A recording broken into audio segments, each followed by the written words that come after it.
So last night, World of T-Shirts ended up in Las Vegas and crashed out multiple times, including after paying for an Uber trying to get a taxi to escape the, as he called them, fry baggers, which is not what you think it means. When I hear that word, fry bagger, fry is the noun, bagger is the adjective describing the noun, meaning person who puts the fries in the bag. But no, he's talking about the person who told him to put the fries in the bag. We're going to take a look here at the first video of Josh when he crashed out in Vegas with the taxi thing, and then we're going to talk about it because I thought that was actually, unfortunately, relatively interesting with the way the world of T-shirts has been handling things the last few days. This is an elephant stuffed animal, by the way. I just thought you should know that because it seems important. Why do I make less money than fucking janitors? Blame it on these fry baggers? It's an emergency! I gotta get a taxi. No, you paid for an Uber, you paid for an Uber. Josh, your Uber's right here. Josh, your Uber's right here. You paid 60 for an Uber. Taxi? Josh, you got an Uber. Josh, we have a... No, I gotta take a taxi. No, we have It's an an Uber. emergency. We're fine. It's a fucking emergency. Josh. They're waiting for somebody, Josh. It's a fucking emergency. Josh. I don't care if I get the chair for it. You see, don't. I want to be with my mother. That's sad, Josh. Josh, that's out of here, bro. Yeah, why wouldn't I? I don't get paid enough. I only make 400 grand a year. Janitors make more than 400 grand a year. Josh, leave him alone. I make less money than anyone else in this country. Bro, you have an Uber that's coming towards us right now. I would love to get arrested tonight. So what I find interesting there is that Josh said, I want to be with my mother, which is really sad. If you don't know, Josh lost his mother at a young age, I believe when he was a sophomore or junior in high school, so relatively young to some type of cancer. And when he said, I want to be with my mother right after saying, I don't care if I get the chair, it made me think that something in Josh's life needs to change.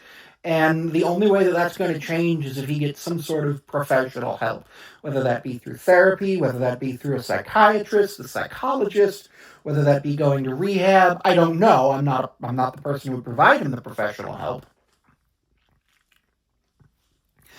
But what I do know is if I made a statement like that to my therapist would immediately be like, are you okay? What's causing this? Why do you feel that way? What's bothering you?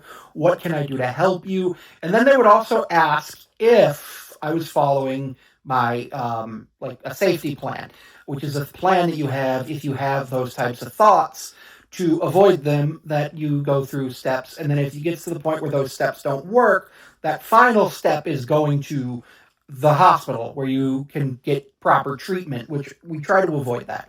You always want to try to avoid anything that's carceral, which is being incarcerated, which is what being in the mental hospital is. But you have to understand that sometimes it is a correct decision. The other thing that was interesting there was Josh was just like, I have an Uber, but I don't care. It's an emergency. And he seemed to not actually care about the fact that the taxi driver was going to be waiting on a fare that wasn't him, which I think is just a sense of entitlement there. I'm not 100% sure. And then 400 grand a year is not what janitors make. I think the janitors around here might make 40, 50, maybe, depending on where they work. Like if they're a janitor at like, because minimum wage here is $15.50 an hour. So if they're like a janitor at like a place with like a union, like a hospital or a school, they'll make 50. Because you gotta, but also if you're a custodian at a school, you might be making 60 because that's a skilled position because you also are a mechanic. You're a mechanic / cleaner, which is a complicated thing. But they don't make 400 grand a year. Nobody makes 400 grand a year regularly. Like people do. There are people who make 400 grand a year, but I don't even know if Josh is going to hit 400 grand this year because I believe a lot of it has to do with his streaming. I'll tell you this, the most money I've ever made online in a year is $4,000. And I'm not like a major content creator like Josh is. Josh has almost 4 million on YouTube. Josh has or on TikTok. Josh has the YouTube channel. Josh has the Spotify. Josh has tons of revenue streams. And like I've been in college for the last 4 years, 3 years, since 2022. If I had been doing my 2021 level of content, there's a possibility I could have turned into someone like Josh, but I also probably would have been as alcoholic as him. And that's why I have empathy for him as a person, but I also have sympathy because I understand what's going on. The most money I've ever made combined between like a job and the internet was like 38,000. But I worked like 100 hours a week that year. Now that I'm in college or finished college, have the graduation, have graduated, and I'm in a master's program, and I'm looking for employment in a field where I can at least make some money.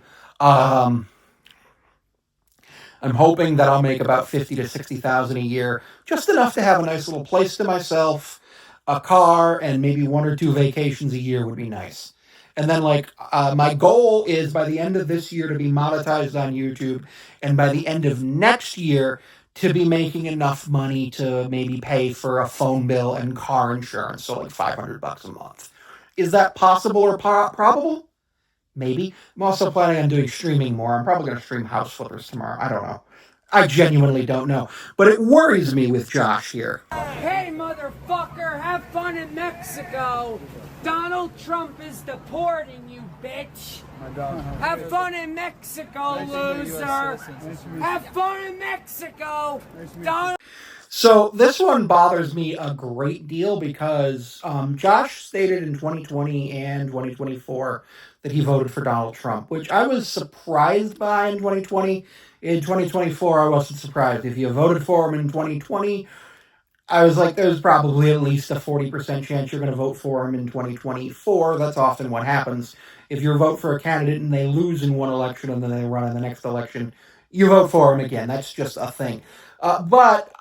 Josh very clearly understands that Donald Trump is deporting immigrants. Josh clearly seems to understand that it's happening without due process. And Josh clearly seems to believe that just somebody who may or may not look Mexican or Hispanic telling him to put the fries in the bag deserves to have something like this said to them. And I find that very, very unfortunate because it's not good at all for that to happen. Now, if somebody is deported from the country after going through the due process, it's the whole due process thing and everything, okay. If somebody's deported from the country with no due process, that's not okay. It's never been okay. But threatening to do this when you're literally just a civilian who's been annoyed by somebody telling you to put the fries in the bag is honestly just wrong. I don't know how else to describe it other than that it is one of the most awful things I've seen from Josh. And I know he's done this before, but that was last year when Biden was the president. And I don't genuinely understand why he's continuing this behavior, because this behavior is absolutely, honestly reprehensible.